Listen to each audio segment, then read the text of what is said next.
How hard is it to learn programming?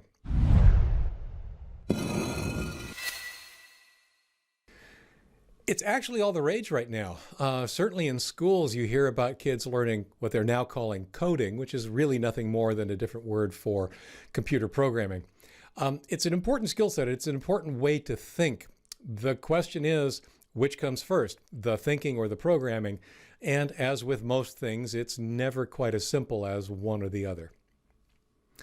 How hard is it to learn programming? Programming relies on skills and talents you have and information and techniques you can learn. If you have one, the rest often comes naturally. I'm Leo Notenboom. This is askleo.com. Thanks to the patrons of Ask Leo for making it all possible. askleo.com/patron for more information, including access to patron-exclusive content. Question. Although I've been in the IT industry for 6 years, I've never touched programming in my life. The reason is that I always thought I'd end up in the network administration. In fact, the AS degree I was pursuing had an emphasis of network administration. I've started my major preparation and I'm currently taking my math requirements, which I enjoy, but leads me to my first question. How much math is used in programming and how?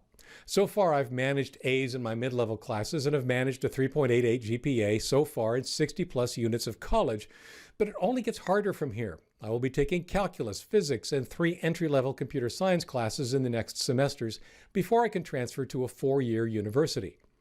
My other question is, how hard is it to learn programming? Is it something whether either you get it or you don't? Can someone with my lack of experience in programming just learn it in school? Lastly, when you get hired as an entry-level programmer/software engineer, what is your job like? Any suggestions are welcome. Okay, one more. Should I learn a language before transferring, and which one? Lots of questions. Good questions. I get asked fairly regularly. I'm guessing software engineers at companies like Microsoft and Google get asked something like this often. They're difficult questions to answer, though, because there are several components to being a successful programmer. One is what you know. That's the stuff you can learn. The other is how you think. That's more difficult. Computing starts with logic.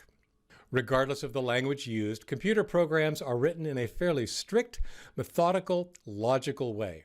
Computers do exactly what programmers tell them to. Nothing more and nothing less. Even unexpected behaviors or bugs are simply a manifestation of the computer doing what it was told to do rather than what the programmer intended it to do. Meaning the programmer's instructions to the computer did not match their intent, often in some obscure detail. If there were an innate personality trait I'd want any aspiring programmer to have, it would be the ability to think logically. By that I mean the ability to think through and express a series of steps to produce a desired result. I'm not sure the ability to think in a logical way can be taught, at least not completely or to the level of a successful programmer needs. Yes, there are classes and you'll want to take them to hone your abilities, but if these classes are a real struggle, I'd start to get concerned. But do you enjoy it? How hard is it to learn programming is unanswerable. It varies dramatically from person to person based on the skills, talents, tastes, and desires they bring to the table. It was easy for me. I was fortunate and got it in my very first programming class. Even though I'd never touched a computer before, towards the end of the class, I found myself assisting others. Obviously a great sign, but I don't think that kind of light bulb moment is required. Perhaps as important as your ability is your enjoyment. As you learn more and more, do you find yourself enjoying yourself? Do you like solving hard problems? Do you like beating your head against the wall when the computer does exactly what you tell it to do, which isn't what you intended at all? Okay, that last one is a little facetious, but a frequent reality, even for the best programmers. My light bulb moment was the realization there were people who would pay me to do this programming thing, something I really enjoyed. Getting experience. Can someone with my lack of experience in programming just learn it in school? Yes and no. It's my strong belief you cannot learn programming just in school. School's great and often a requirement, and obviously some schools are better than others. but there is no substitute for experience. Which begs the old chicken and egg question: how does one get experience if one needs experience to get a job? I have two answers for you. Utilize what your school does provide. The two most valuable classes I ever took were not programming classes per se. They were special projects type of classes. You pick a programming project and you do it, typically in teams. This was as close to real-world programming as you could get in the school environment, and it was incredibly valuable. Internship programs through your school with real companies are also an opportunity you should take if it's in any way possible. Make your own experience. Program anyway. Make up projects for fun. Program in your spare time. Use any excuse. Help out a local nonprofit, a friend, or make up something useful for yourself. Just do it. You learn more by doing real projects, even on your own, than you ever will from a book. So the answer is really yes, you don't need experience to learn programming. You simply need to get experience as you learn. The more the better. There's math, and then there's math.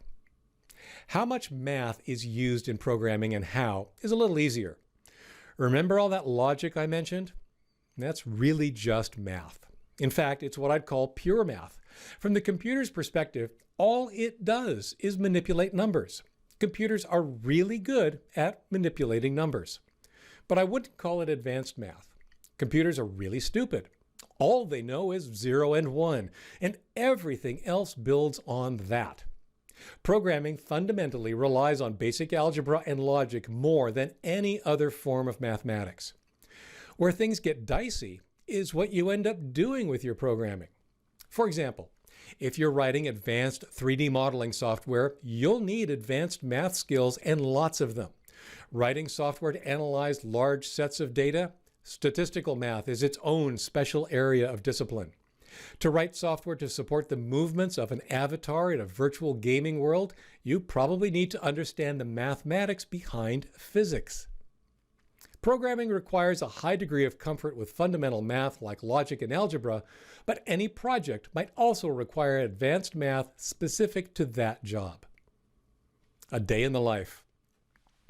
When you get hired as an entry-level programmer/software engineer, what is your job like?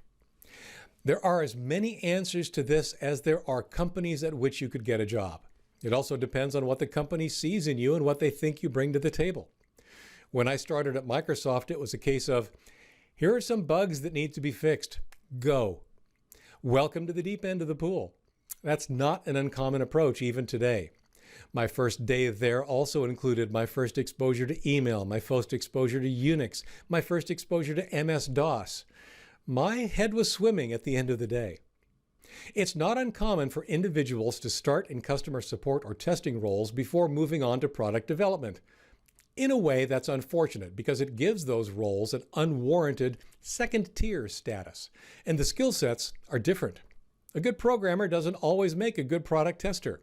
Similarly, the ability to explain a complex procedure to answer a real person's question in customer support is very different than designing a complex procedure to be acted on by a computer. Personally, I think what's an entry-level job like is a great question to ask as you're interviewing with or talking to people who work at various companies. What language? Should I learn a language before transferring, and which one? First, I'm going to assume you mean programming language. I have three answers. The one the school uses. Check the prerequisites of the classes you expect to take. Most schools and courses tend to favor one language, and you should start with it. When I started, it was Fortran for the engineering students and Pascal for the budding computer science department.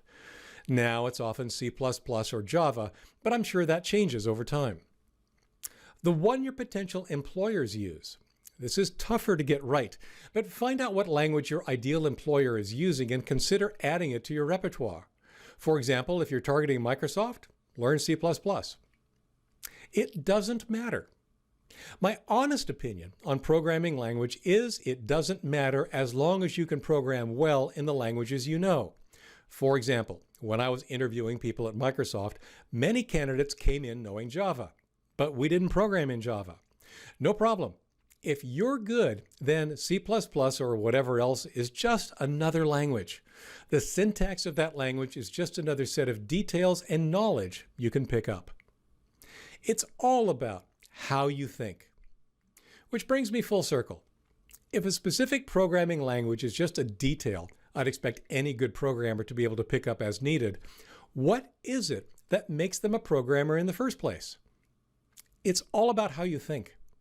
School might teach you a programming language, but what's really taught along with the syntax and detail is discovering, exploring, and exercising your ability to take abstract concepts and procedures and translate them into methodical, logical steps for a computer to act on.